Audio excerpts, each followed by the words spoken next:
Hello and very welcome. Our channel narrates the life stories of our viewers from all around the world. To protect individuals' privacy, names are sometimes altered in the stories. I am Miles. I was born into a large family with a modest financial situation. Because there were so many siblings, my parents couldn't give everyone full attention. From a young age, everyone knew I was a mischievous kid. Wherever I went, I always caused some trouble, which led my mom to constantly scold me or remind me that I wasn't a good child. When I started school, my mom always emphasized studying hard so I could make something of myself. But I wasn't very receptive. I was more focused on finding an easy job someday that would earn me a good income and let me live a comfortable life. My older brother always said that making money is never easy, and you have to work hard for it, unless you inherit wealth or have strong financial backing, which we didn't. Our dad could barely support himself and my mom, let alone more than that. By the time I entered middle school, I was already quite restless. I mostly hung out with older boys, some of whom encouraged me to talk to girls. That's how my interactions with the opposite gender started at a young age. It felt like I was trying to compensate for the lack of confidence I had because of our financial struggles. My parents weren't particularly happy with me, and my dad often said that he tried his best to provide for all of us. He found it hard when one of his children stood against him, especially since my other siblings were always appreciative of my parents, unlike me. I would constantly complain, saying that if they couldn't afford to, they shouldn't have had so many kids. My siblings, on the other hand, always said that no matter what, having parents was a blessing. At the time, I was too young to understand their perspective. I often argued with my parents and went against their wishes. Once, my brother caught me walking in the park with a girl. He immediately confronted me, took me home, and lectured me on how I was too young to be involved in relationships and should focus on my studies to secure my future. But I didn't listen to any of his advice. Eventually, my family stopped trying to guide me, realizing I wasn't someone who would listen to others and that I would do whatever I believed was right. Most people in our extended family ended up marrying within the family. My cousin Negan had feelings for me, but I didn't feel the same way about her. My sister would occasionally remind me to treat Negan kindly so she wouldn't lose hope in me. I would tell them that I had plans for my life and didn't want to marry a relative. Though Negan was a great person, smarter and more ambitious than me, I couldn't bring myself to be interested in her. Sometimes her success made me feel inferior, as she was focused and goal-oriented, unlike the girls I used to spend time with. As I grew older and entered my final years of high school, my brother would constantly urge me to at least try to get into a good university. But I still didn't put in any effort, while my cousin got into the best university in Tehran. I decided to start working instead. Since I'd heard that buying and selling real estate was lucrative, I chose to enter that field. The company that hired me initially said I needed to work as an intern for a month because I lacked experience. I had no problem with the 1-month internship. During that time, I mostly accompanied clients to view houses and didn't earn any commission, just a small percentage as a token amount. When the owner of the real estate office saw how well I was doing, especially how good I was at attracting customers, he hired me permanently and offered me a decent salary. This motivated me to work even harder. On top of my fixed salary, I earned a good amount of money for every house I helped sell or buy. Within a few months, I managed to buy a car for myself. However, my mother wasn't happy about my job, and even my brother tried to convince me to quit, but I refused. One day, I had a client who was an older Iraqi man. From the moment we met, he was very warm and talkative. The house he was looking for was large and luxurious. On the first day, I was struck by how friendly he was. He kept complimenting me, praising my appearance, and telling me how wise I was to have chosen such a great career at a young age. The second time he came to view new houses, he asked me if I was married. I denied it, laughing and saying I was still too young. He joked and said, "Even if it's my daughter, you wouldn't agree?" I laughed it off, thinking it was just harmless banter. After all, no one would joke like that about their own daughter in front of a stranger. I showed him one of the nicest houses we had, and he loved it. He decided to bring his wife and daughter the next day to finalize the purchase. Here's a revised version of the text with inappropriate and unnecessary parts removed, while keeping the story coherent. The Iraqi man was friendly and seemed genuinely interested in forming a bond with me. After he approved of the house and decided to buy it, he brought up the idea of me marrying his daughter, Mariam. He spoke highly of me, saying he would be honored to have me as a son-in-law. His compliments boosted my confidence, but I wasn't sure how serious he was. A few days later, he returned to look for another house for a friend. During the drive, he brought up the topic of marriage again. He explained that he was worried about his daughter's future and wanted her to marry someone he trusted. He assured me that he didn't care about financial arrangements and only wanted what was best for Mariam. His enthusiasm made me curious, so I asked him why he was so eager for this marriage. He laughed and said, "There's nothing wrong with her. I just want her to settle down with someone reliable, and I see that in you." His words were surprisingly persuasive. He spoke with such warmth and sincerity that I couldn't help but feel flattered. I had never experienced this level of support or appreciation from anyone outside my family. It made me think I was ready to start a life of my own. Later that day, I discussed the matter with my brother, explaining everything that had happened and showing him the picture of Mariam that the Iraqi man had sent me. My brother listened carefully but didn't seem convinced. He warned me that rushing into marriage, especially with someone we didn't know, could be risky. When he tried to reason with me, I became defensive, accusing my family of always doubting me and undermining my decisions. I insisted that this was my choice and that I wanted to take control of my future. Despite my outburst, my brother remained calm and tried to show his concern for me, but I stormed out without listening. That evening, I spoke to my mother about the proposal. While she was hesitant, she didn't completely dismiss the idea.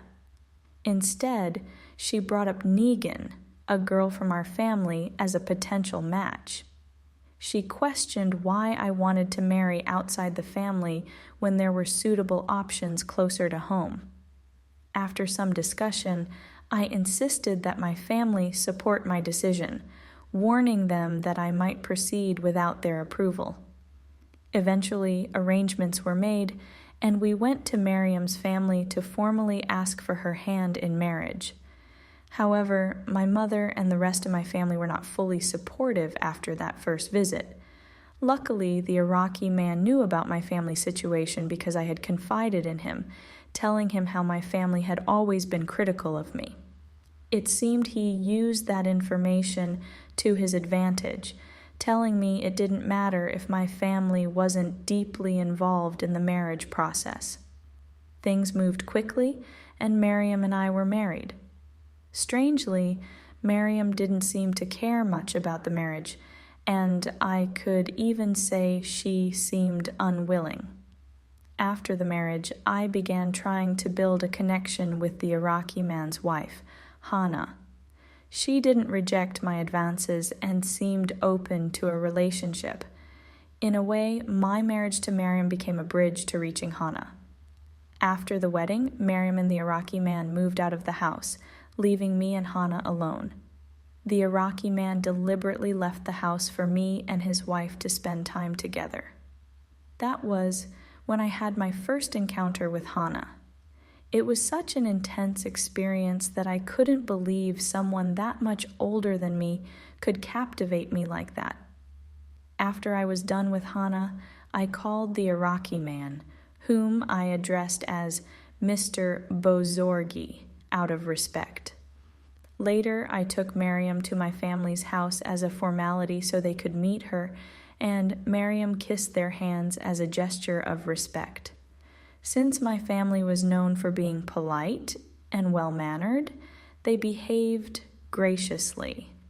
That's why my family treated Miriam kindly and welcomed her warmly, even though my brother kept telling me that I had made a mistake and would eventually regret it. Despite his warnings, I didn't care about their opinions, thinking my family didn't want the best for me. Later that night, I told Mr. Bozorgi that Miriam and I would be staying at a hotel. That same evening, after having been with Hannah earlier, I invited Mariam to the hotel, where we had our first intimate moment as husband and wife. Mariam was a very beautiful girl, and her athletic background had given her a great figure. I was quite satisfied with her. Still, it was surprising how Miriam had no issue with me being involved with her mother. She knew everything, and her father had even told her that, as part of this marriage arrangement, they'd buy me a house. I had never seen someone spend so much on a marriage arrangement. The next day, when I went to visit my family, all the relatives were there. My mother pulled me aside in the kitchen to share her feelings, telling me that Negan was heartbroken and deeply upset about me marrying someone else. At that moment, it didn't matter to me. I didn't understand the value of deep love. I thought everything could be bought with money, but I didn't realize that some things, like love and someone's heart, couldn't be purchased. Even if I became a billionaire, I couldn't buy someone's true affection. But back then, I didn't care. I even brought Miriam to the gathering that day to introduce her to everyone. A few days later, Mr. Bozorgi bought a house for me in one of the nicer neighborhoods and put it in my name. I decided that Miriam and I would move in and start our life there immediately, despite my family's opposition. Without holding a wedding ceremony, we moved into the new house. During this time, I continued my relationship with Hannah. Even the bedroom we furnished was designed according to Hannah's preferences. For several months after marrying Miriam, I maintained a simultaneous relationship with Hannah. Sometimes I even invited Hannah to my house so both women were there together. Eventually, Mr. Bozorgi reduced contact with me, and Hannah began staying at my house more frequently. One day, I called him to suggest that he should spend more time with his wife. He told me he wasn't in Iran and had gone to Iraq but would return soon. A month passed and the Iraqi man didn't return. Even the money he used to send stopped coming. It became harder to keep both women content, especially since there was no real love or emotional connection. Everything was based on desire and impulse. Since my marriage, my relationship with my family had significantly weakened. This was difficult for me because, despite our differences, my family had always supported me. It was a tough time, and my pride wouldn't let me make the first move to reconcile with them. One day, feeling overwhelmed, I called my brother and visited him. I told him that I already regretted my marriage and felt that Miriam and I were not a good match. My brother advised me to stick to the decision I had made, saying it wasn't fair to ruin Miriam's reputation so soon after the marriage. When I returned home that day, I found Miriam and Hannah acting as if everything was normal, even though neither of them seemed bothered by Mr. Bozorgi's absence. I told Hannah it was time for her to leave, but she rudely responded, saying this was also her house and she wouldn't leave until her husband returned. Frustrated, I snapped and said, "Maybe your husband died in Iraq. That's why he hasn't come back yet." Hannah became furious and said, "This is why women can't trust men. You ruin women's lives." I couldn't understand the full depth of her words. After Hannah left, Miriam turned to me and asked why I had agreed to marry her while being involved with her mother at the same time. I decided to tell her the truth. It was because of the money. Miriam laughed and said her father's only asset was his wealth. He had no real character. I was shocked by what Miriam said about her own father. I tried to defend him, saying, "I think your father is a man of character too." But Miriam broke down, saying, "You don't know anything about the reality of my father. He can only keep people around him with his charm and money, just like he did with you." I didn't interrupt her as she continued, saying, "My father has a wife and children back in Iraq. He's gone back to them now and has left me and my mother in your hands." Hearing this completely changed my perspective. I was very angry because the Iraqi man had promised to support me financially, not just give me a house and leave. Hearing the truth made me furious. I broke everything within my reach and said that if this was the reality, I could no longer live under the same roof with them. I'm not the kind of man who can constantly maintain relationships with two people. Besides, from what I had learned before, Hannah was the type of woman who had relationships with multiple men, and I couldn't accept having her continually involved in my life. After saying those words, I called the Iraqi man, but he didn't answer my calls. I sent him a text telling him that I would divorce his daughter and keep the house for myself. However, I received no response. A few days passed, and during that time I stayed with a friend. Still, there was no news from the man. Finally, I decided to tell my brother the whole truth about what had happened. As always, my brother listened to my story without judgment. This time, he didn't even criticize me. Instead, he told me that if I realized my mistake, it wasn't too late to correct it.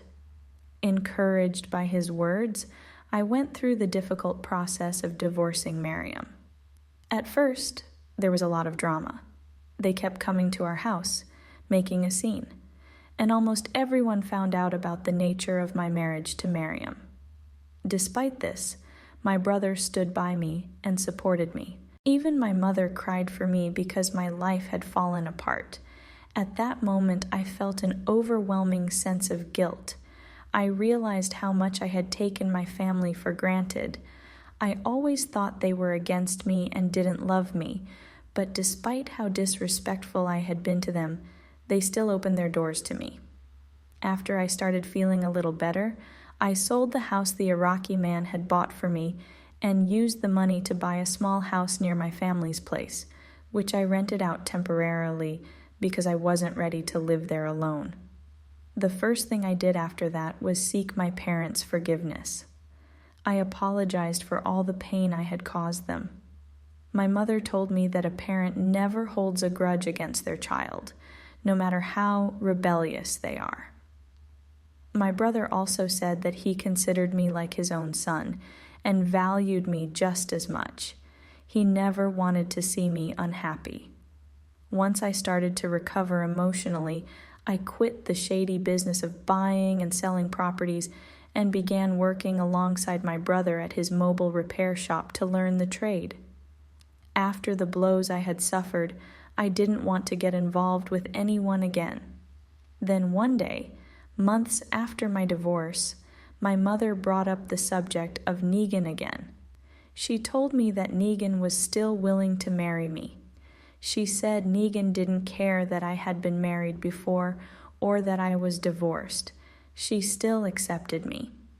When I heard this, I initially wanted to refuse, as I always had, but this time I decided to listen to my family and trust their wisdom. I agreed to the proposal, and with my family's support, we went to Negan's house for the formal engagement.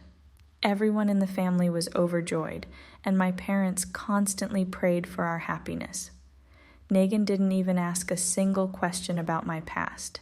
She said she had always loved me and accepted me for who I was. Since we were relatives, we decided to have a small engagement ceremony and move into our new home right away. I was a much calmer and more mature person by then. My recklessness and mischief from the past were gone, because I had learned the hard way how important it is to seek advice and guidance. I realized that stubbornness and defiance never lead to success. Now, years have passed since Negan and I started our life together. At first, I didn't feel a deep connection with her, but her constant kindness and affection won me over. Today, I am deeply in love with her, and together we are raising our daughter Nagar, who has become the center of our world. Sometimes, when I'm alone, I regret the past and wish I had devoted my life to Negan from the beginning. But I've also learned that sometimes our mistakes teach us to appreciate the right choices we eventually make. If I hadn't made those mistakes, I might never have realized the value of my life with Negan. After everything that happened, I never heard from the Iraqi man again, and neither Miriam nor Hannah tried to contact me. I suspected they would just find another naive man to manipulate. The biggest lesson I learned was that the greatest mistake a person can make is fighting against their own family and thinking they are the enemy. I realized this truth late, but as my brother once told me, whenever you realize your mistakes, it's better to turn back than to keep walking down the wrong path.